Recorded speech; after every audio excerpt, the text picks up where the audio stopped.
about bird-friendly communities, which is the program I'm developing. Ella mentioned that I'm from Houston. I had an epiphany. Some of y'all may have heard this story, but I was at the Nature Discovery Center, a wonderful park in Bel Air, and people love birding there. And I loved the outdoors and nature, but I hadn't really been a birder before. And so I went on one of the bird walks led by Marianne Boscheman, and we walked through the park. We came to the back of the house, the Nature Center, where there's this very large oak tree. And it was in the spring, and I saw all these little birds just moving around in this oak tree, all these little colorful birds. And they were different warblers migrating through. And I just had this moment of nature becoming so much bigger to me than it was. I'd grown up thinking, you know, you need to go to Colorado or New Mexico, and I still love those places and seeing the landscapes. But being in Houston now, I realize if I can appreciate the birds or the plants or the insects, it's like my whole world of nature broadens. And so my hope with this work is to make Houston a place where we can have those experiences and a place that I want to live, so I don't feel like I need to move away to, you know, be closer to nature. And I sometimes feel that way. So birds make any place a chance for discovery. They make the garden seem wild. They are a little bit of wilderness coming into a city park. And with bird-friendly communities, we want to make that link, where we've got so many people in Houston, link that population to birds and wildlife and nature. Birds are an indicator species, so if birds are doing well, it's a good sign that our overall habitat and ecological health is intact. The state of the birds, scientific report just came out, I think today. It was really just published, so you can look that up online if you're interested. In the news is not all good. We have declining bird populations in North America. So I'd like for you all to just sit back, relax, and imagine you are a bird. Okay, so you are a bird. You could be a beautiful, showy magnolia warbler. You could be a colorful Blackburnian warbler. You could be a subtly colored veery. You could be a ruby-throated hummingbird. So choose your bird. You can choose another bird if you want to get one of mine. And you're this bird. And you have been in, let's say, the Yucatan, wintering. You have been eating fruits and seeds and insects and building up your weight to migrate north to your nesting grounds. So Houston is along the Central Flyway. So if you're one of these birds in the Yucatan or in South America, many of these birds will travel right through our Gulf Coast region. I think it takes something like 20 hours for a bird to cross the Gulf of Mexico. So you know you're at the southern part of the Gulf of Mexico and you got to make your big journey. That's pretty impressive to fly over the Gulf of Mexico without stopping. You can imagine that many birds, some will continue flying all the way up to New England, but many birds will want to take a rest.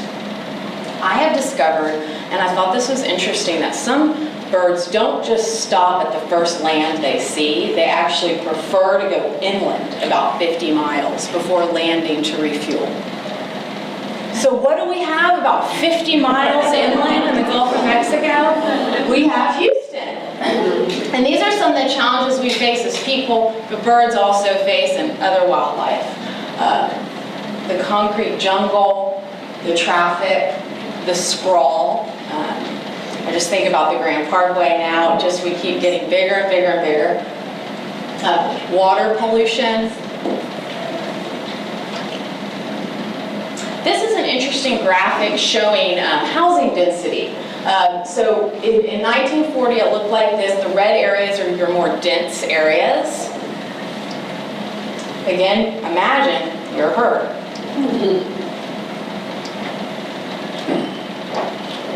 Here we are, 1980, 1990, 2000, 2010. So this is a prediction for 2030.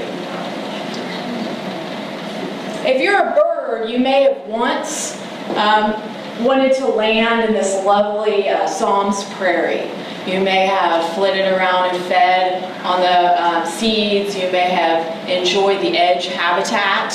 Places like this in Houston literally now look like this, where we have destroyed them in order to make roads or buildings. So the moral of this little lesson is that life as a bird in Houston can be hard. Not all is lost, though. Houston is part of they signed on with U.S. Fish and Wildlife to be an urban bird treaty city. We're celebrating the centennial of the Migratory Bird Treaty Act this year. And Houston Audubon has worked with others. We have a citizens bird guide, and we're trying to bring awareness of birds to Houston so that people realize their value, their economic value. There was just, I don't know if y'all follow this in the news, probably like 6 months ago, there was this issue about bird art at George R. Brown Convention Center. And the issue was that the new city council members, I think they just wanted to do a good job. Money had already been set aside for the Houston Arts Alliance to do this mural, this mobile, I guess, this big art piece at George R. Brown Convention Center that was representative of birds, because we are part of the Central Flyway. Birds are part of our the tourism related, brings in tons of money to town. So anyway, the members of City Council were upset about spending so much money on this piece of art. And I think one of them, I'm sure he didn't mean any harm, but he said something like, don't we want Houston to be known as a space city or an oil and gas city? We're not a bird city. And so the birding community was like, and we rallied and we used it as an opportunity for education. It's like, oh, okay, we need to just help people understand, particularly the economic value of birds and the tourism, and people want to come here. This is a gateway to the upper Texas coast. What Houston Audubon and what the National Audubon Society promote is these basics. So in your yard, use layers of plants. You want to have diverse native wildflowers, shrubs, trees. A water feature. Your water feature can be something fancy, like a bubbling rock, or it can be something very simple, like the pan at the bottom of your pot that you use. Just fill that up with like an inch of water, and birds will come to that. Traditional bird baths. Feeders. We'll get into this in a second, but you can.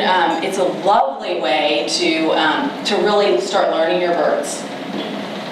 Nest boxes. You can put out nest boxes that certain species will use, and again, you can then watch them come and go and feed their young, and it's like a nature display in front of your very eyes. What I like about this picture is the neighbors are also being bird friendly, and so in Houston we have small yards. If we can get our whole neighborhood association or just our block to follow bird-friendly principles, we're going to have a less fragmented habitat. It's better for birds and wildlife overall. I had people come up, people ask Audubon for help for these things, and I know they do for the Native Plant Society too. And someone came up to Flo recently, and she said, in my yard, I don't hear any birds. I walk around in my neighborhood, I don't hear birds, I don't see butterflies.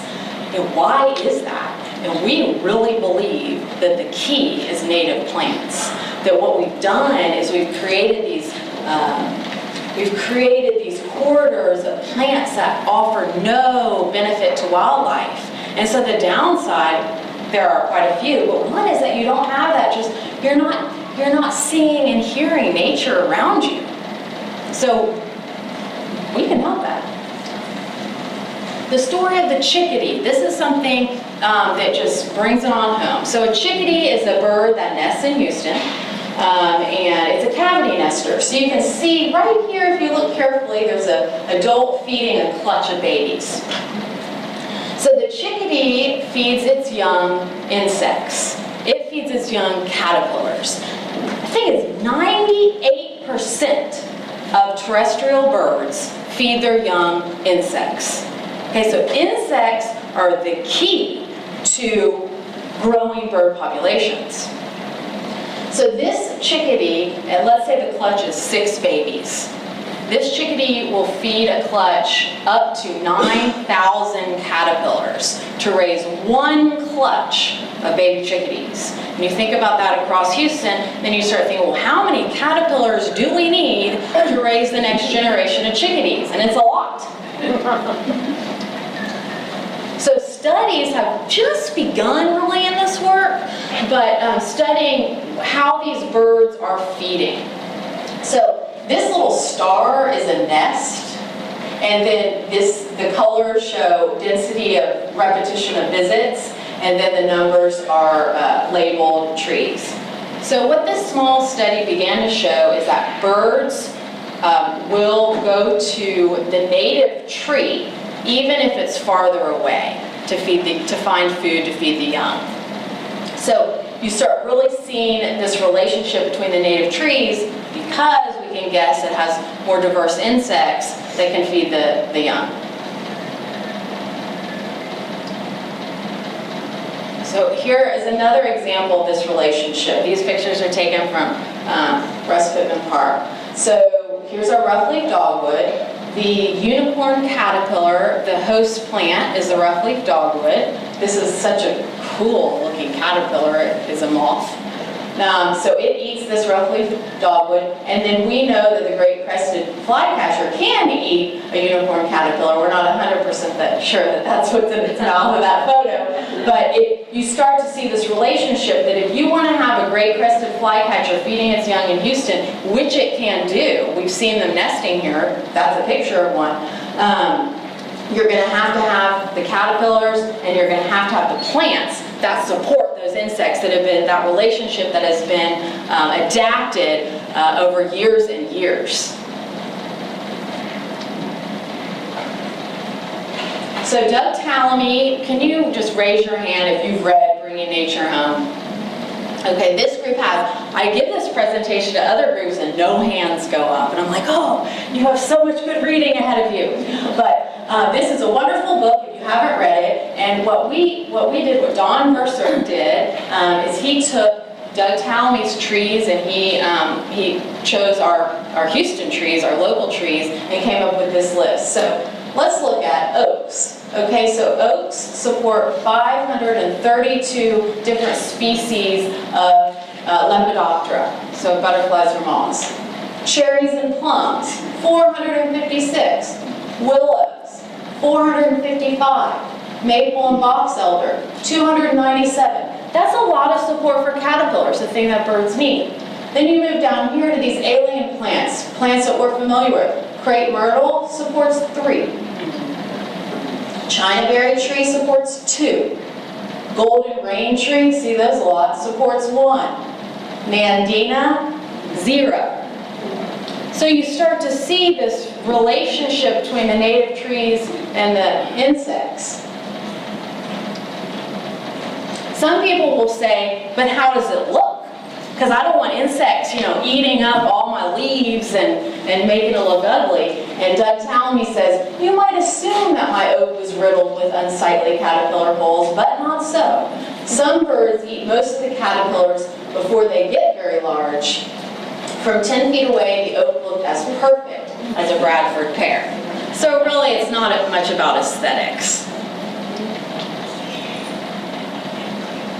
These are cool. I think these are such cool critters. Again, that if you just start paying attention to them, if you're gardeners, if you're out in your own yard, you may enjoy these. Here is a sad underwing moth on a sumac.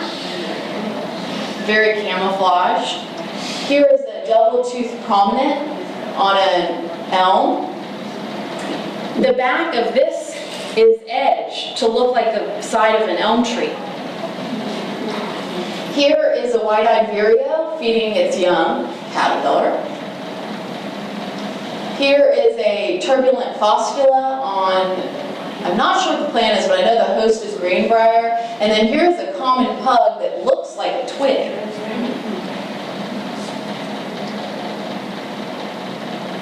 So we'll just take a minute to hone in on what birds, the basic of what birds need. So birds need food. We've talked a lot about insects, and that's really the point that I guess I'm trying to hammer in tonight, but they need more than insects too. This is an orchard oriole, a beautiful orchard oriole on a black cherry. My understanding is that these fruiting trees are providing the fruit at the exact time that the birds are migrating through and need to be eating that fruit. So again, it's reinforcing the relationship that nature has established between the bird and the plant, that it's not going to be accomplished with non-native plants. Here is a black-throated blue warbler on American beautyberry, and I'll just tell you, I've really only been birding a few years. I love it, and I hope I've been making progress, but I have never seen a black-throated blue warbler, and I'm hoping to find one soon. Here is a blue jay. Blue jays like nuts. Blue jays collect acorns, and I learned recently that blue jays can put up to 5 acorns in their beak and throat. They have this expansion capacity, so look out for that. And then one blue jay apparently collects up to 3,000 acorns in a season and caches them away. Birds also like seeds. We recommend that you don't deadhead all of your plants. I was at I was here in the meadow of the Arboretum, and I saw these sunflowers and a flock of goldfinches working the sunflowers. The birds also need nectar. So this is a ruby-throated hummingbird on a cardinal flower. This is crossvine. This picture was taken in Atlanta, and I liked it when I first saw it because I thought it was visually very attractive, and I thought, God, if that were covered in butterflies and hummingbirds, I'd just be so neat. Then someone just told me today or yesterday, well, we're not sure that orange one is the real native, and the lighter orangey, more yellow one is the real deal native, so just be warned. That's another issue, is like the real deal native versus cultivars or near natives. At Houston Audubon, we support real deal natives. So I showed you the nursery pictures. So what Flo Hannah does with others is she literally gets in her car and travels around to prairie remnants, roadsides, and hidden prairie remnants, and she collects seeds. So every plant that's grown at the Natives Nursery has genetic diversity. It is adapted for this climate. It is extremely hardy, and we know it connects to wildlife here. Lots of people love hummingbirds. Here's our plant, our Turk's cap, our plant of the month, is it? Plant of the month? Hummingbirds, this is a rufous hummingbird. They have these long tongues with ribs on the side that allow the ribs to have that capillary action and take in their sugar. They eat half their weight in sugar every day, or need to.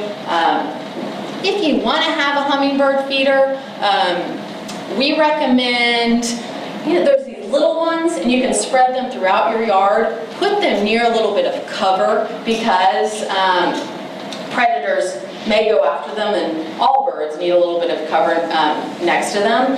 But also, they're aggressive. So you may want to have a bird feeder that has multiple holes, or else they'll be fighting for it. It's cool when you watch it fun. Yeah, it is kind of entertaining. Make a lot of noise. And by the way, hummingbirds, we think of hummingbirds as just being nectar eaters, but they feed insects to their young, just like 98% of all the other terrestrial birds do. These are a couple Houston regulars, the yellow-crowned night heron and the osprey. Yellow-crowned night heron, it likes the amphibians, and osprey likes fish. And these I see even along, I walk around Brays Bayou regularly, and I see these birds nesting in, the night herons nesting in trees nearby, and the ospreys working the Brays Bayou. So even though Brays Bayou, where I walk, is cemented in, there's still wildlife to enjoy and observe. In addition to food, birds need water. We talked about simple solutions. Birds, apparently, they are drawn to water they can hear. So that's why some people might use, you can buy something at Wild Birds Unlimited that kind of moves the water around, or have a bubbling rock feature, and birds will be drawn to it. This is a beautiful blue-winged warbler. And we like to say with the blue-winged warbler, I learned it as having mascara on, as that black line. Here's a wood thrush. In addition to food and water, birds need a variety of habitat. If you're a birder, you start associating certain birds with certain habitats. So the wood thrush, I mean, you always are looking down on the ground for the wood thrush. It pokes around in the leaf litter, and if you don't have any leaf litter, or you have a perfectly manicured yard, you're just not going to get a wood thrush in your yard. You're not going to be supporting it in its habitat. Aim for diversity. You can have your lower layer that maybe isn't all mulch. Maybe it is just leaf cover. You have your ground cover plants like the frog fruit, your mid-layer plants, and then your small trees, and then your canopy trees. And that way you're providing those habitat layers for different species of birds.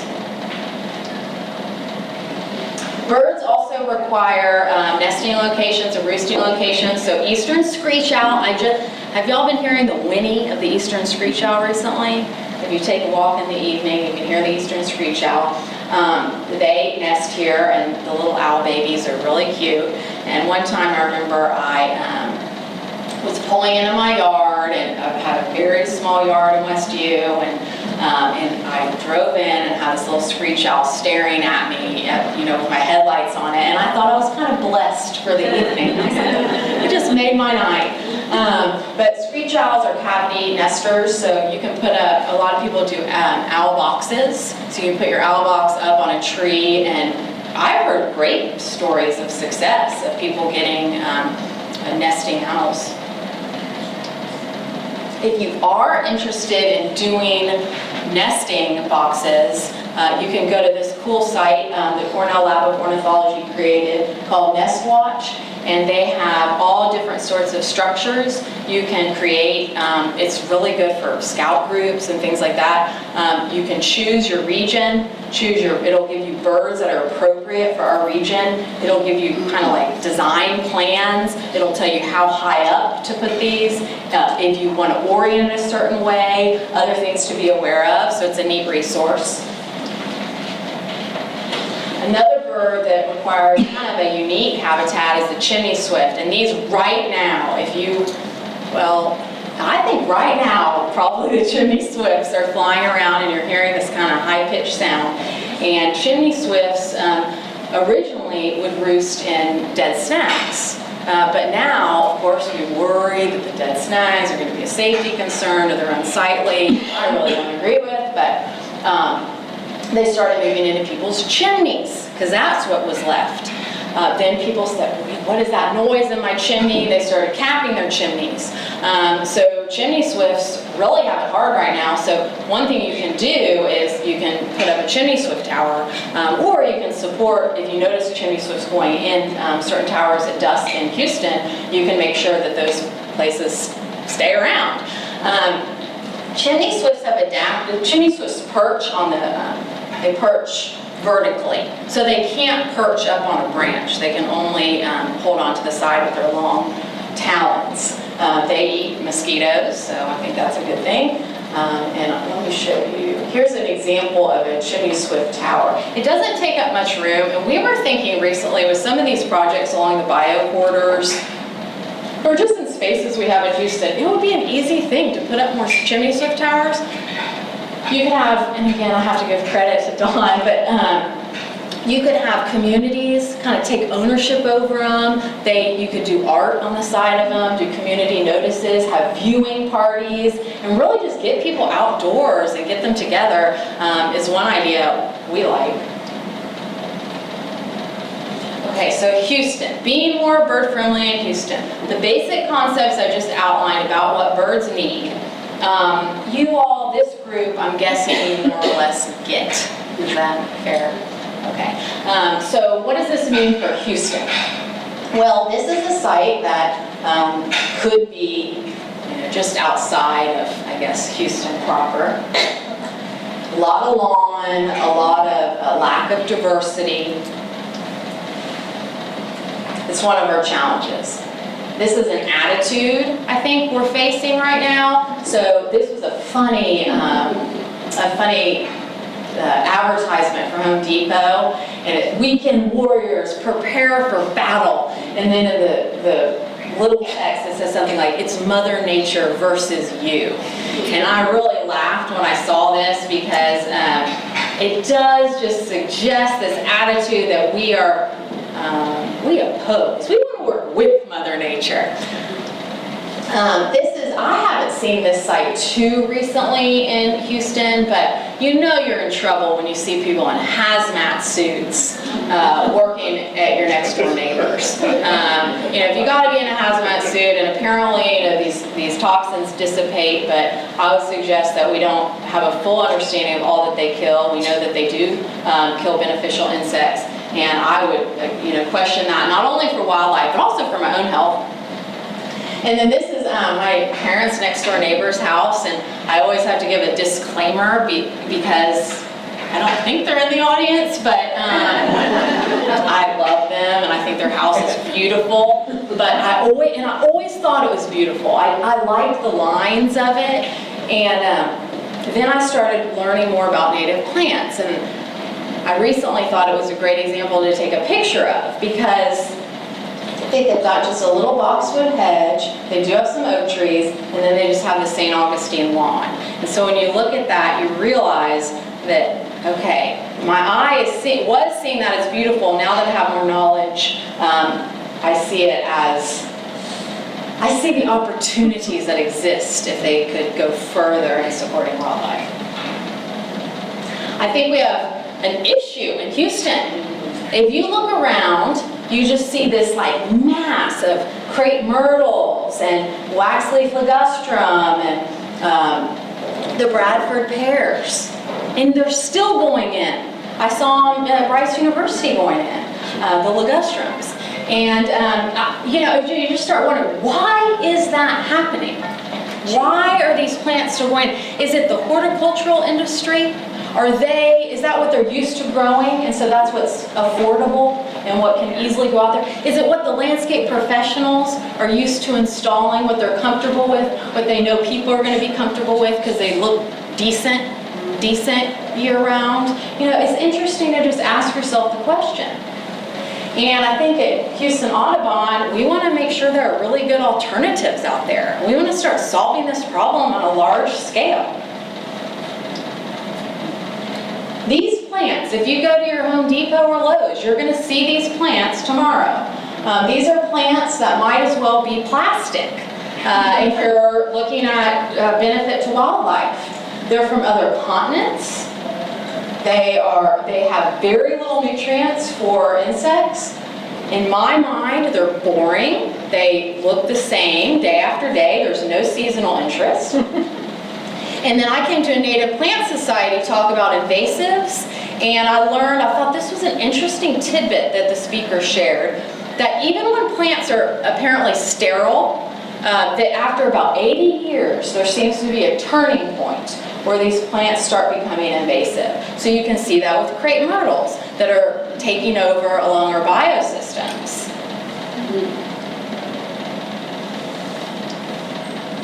So here's an example of the invasive Chinese tallow, and now that I'm tuned into Chinese tallow, it's like I see it everywhere. But this apparently, these little saplings here, in 20 years are going to be a forest like this. So that's not much time. So it creates a monoculture.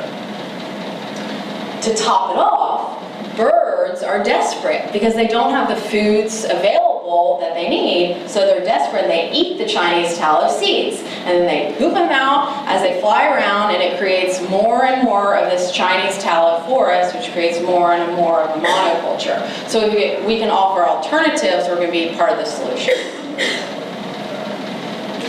This is the Doug Tallamy concept, and I just think it's so good.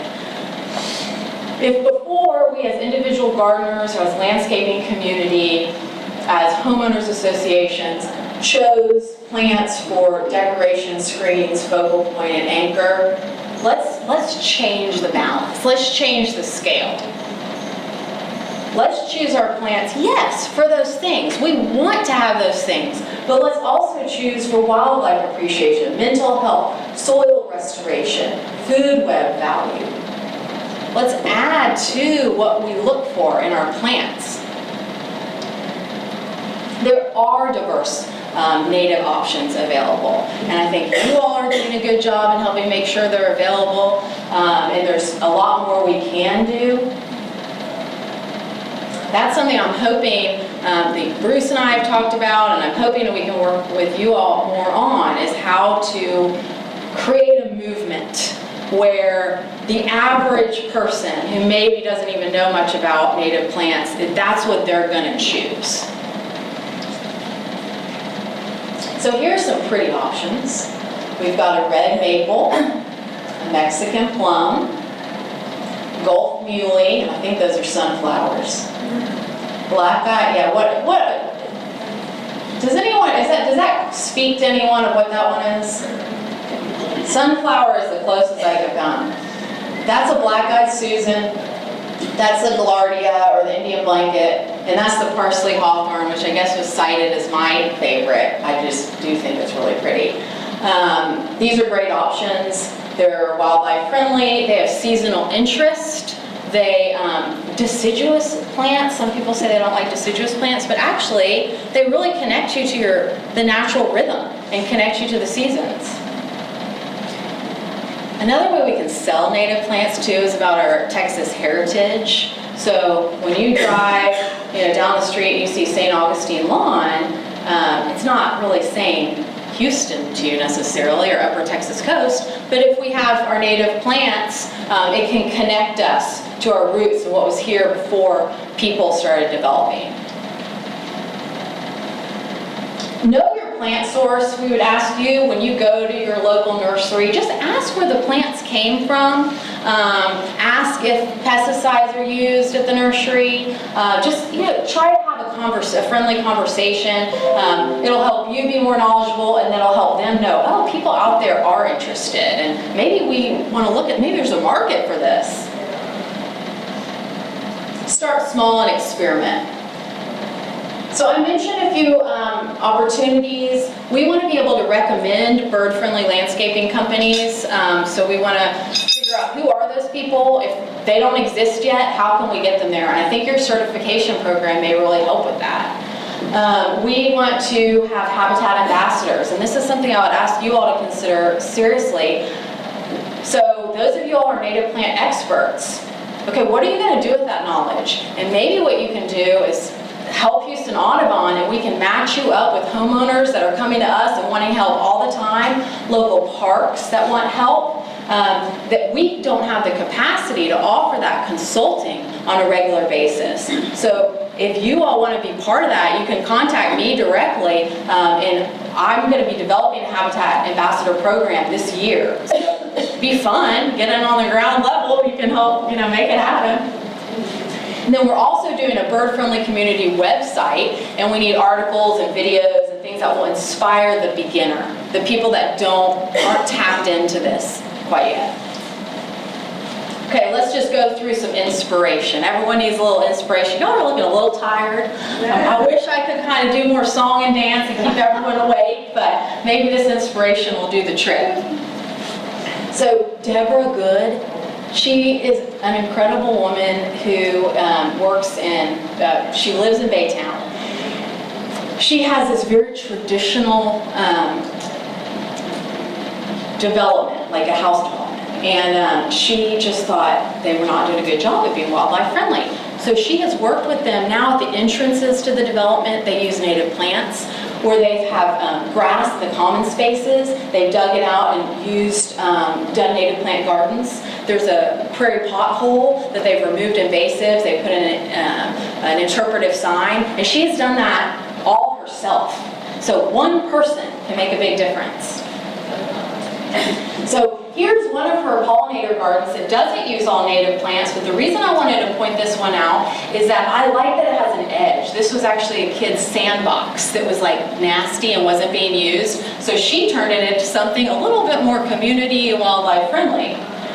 She also took St. Augustine lawn out and did American Beautyberry and does these plots all over the development. Bob Honig, I don't know if y'all know Bob, but he loves this quote. He said, "Make your plantings look intended rather than untended." And that's a concept that is helpful when you think about your homeowners associations. Apparently some people get into trouble with, their yards, people not understanding what they're doing in their yards and thinking it looks messy. So there are ways you can make it look intended rather than untended. Here is a real deal native example, which is Mandel Park Prairie Garden. These are all those genetically diverse plants that I mentioned that seeds have been collected from right around here. And it was designed just like any other landscape garden.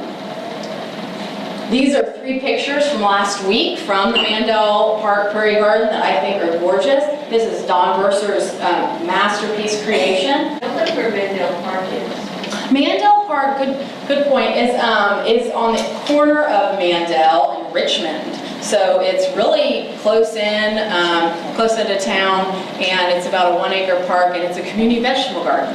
And they, Skip Almany and others, understand the value of native plants, so they carved out a little piece for this prairie garden. Notice we're calling it prairie garden, not a pocket prairie. Prairie garden suggests a more, in a smaller space, a more designed approach. So how you can use plants in the same way that you would use traditional non-native plants, you can use them in the same way. Here is a homeowner who just took out a little bit of lawn. Start small, just a little bit of lawn you can take out. Here's a homeowner who loved wildflowers. You could put out seeds and have wine cups and black-eyed Susan. Here's the habitat we worked on just the last few months at High Island. It's called the Barnyard, named after one of our donors, Norma Barnes. But it was this awful house that was just almost, you could tell the lot was unhealthy. The house and trash were removed. We spread grasses from the Nash Prairie, seeds and other plant plugs. And in months, we had a thriving little habitat, and I'm telling you, there were tons of birds that came to the barnyard. And that was maybe 5 months. Here, I wanted to mention the Arboretum, one of the inspirations for removal. So when you put a thicket, and it's not necessarily, that could be cherry laurel or a native plant, but it will create that same monoculture. So the Arboretum is a great example of removal. They have a restoration process. They need over 300,000 plugs of grasses for the master plan for the Arboretum. Where are those plants going to come from? I know they're trying to propagate some here. We're trying to do it, but there's a need here that needs to be filled. This is Sally, who's, by the way, a former neighbor. I grew up on the same street as Sally, and I'm now delighted that Houston Audubon can offer some native milkweeds to the wonderful native prairie garden at the zoo. The zoo gets so many people passing by every day. So one valuable thing about having this garden at the zoo is that everyone is seeing that message. They're learning about the plants as they walk by. This is a garden that of someone who maybe wasn't going to go full-on native plant, but said, I don't want to do lawn. I know lawn requires so much water, pesticides, it uses greenhouse gas emissions with mowers, so I'm going to take out my lawn, I'm going to focus on the native trees. This is a garden in Bel Air. She backed up to an easement. She started out just with a simple design that she and her husband designed. Here it is kind of midway, and here it is last month. I mean, it's gorgeous. She's keeping a bird list. She goes out, she enjoys weeding, so she goes out regularly to maintain it. Native plants, as we know, are not always super easy to maintain, but it's part of the joy you can get from spending time with them and learning. In the Anderson Prairie, if you haven't been, this is a wonderful example of where people can go who are sick or taking care of ailing family members. They can go have a little bit of connection in nature. Studies have shown that even looking at a picture, so if you look at and David Renninger's coming, I know, but if you look at a picture of nature, you will have a physical improvement. Your heart rate will lower. You will gain mental clarity, even looking at a picture. They did a study where people were healing from the same challenge. One study group looked out over nature, or green space. One study group looked at a brick wall. The study group that was looking at nature healed more quickly. This is our future. We have major initiatives going on with the Houston Parks and Rec Department, the Houston Parks Board along Bayou Greenways, creating trails for people. But along those trails and along our bayous, we need to make sure that there are corridors for wildlife to travel along, and we can work with the Houston Parks Department and Houston Parks Board to make sure that happens. Another exciting opportunity are the power line corridors. This picture was taken about 2 or 3 days ago. This is all Texas coneflower. I mean, that is inside the loop in Houston. This is our native prairie heritage. And there will be plans to develop part of these corridors for people, because we need places for people to go not in cars. But we need to make sure that places like this are acknowledged and valued. You can have a native plant bird-friendly garden in your patio. You can do it for many years, like Steve in Montana, or Dan in Little Rock, Arkansas. We can all work together on volunteer projects, have more nature for families to enjoy. And I started out kind of doomsday, but if you hadn't seen that Texas Monthly, it says that Houston, for decades a contender in America's ugliest city sweepstakes, has become fanatically green. Yay. So there is an opportunity for us to be part of this momentum. I want to close with the northern cardinal. I love the northern cardinal. If you have children or grandchildren, this is one you can hear and see easily. You can teach about bill shape and learning what birds eat, about the color between male and female, the different plumages, even a vocab word like plumage. It's a great bird that we have here in Houston. Please do contact me about the Habitat Ambassador Program or really anything else. Please come get a bird-friendly list, and thank you.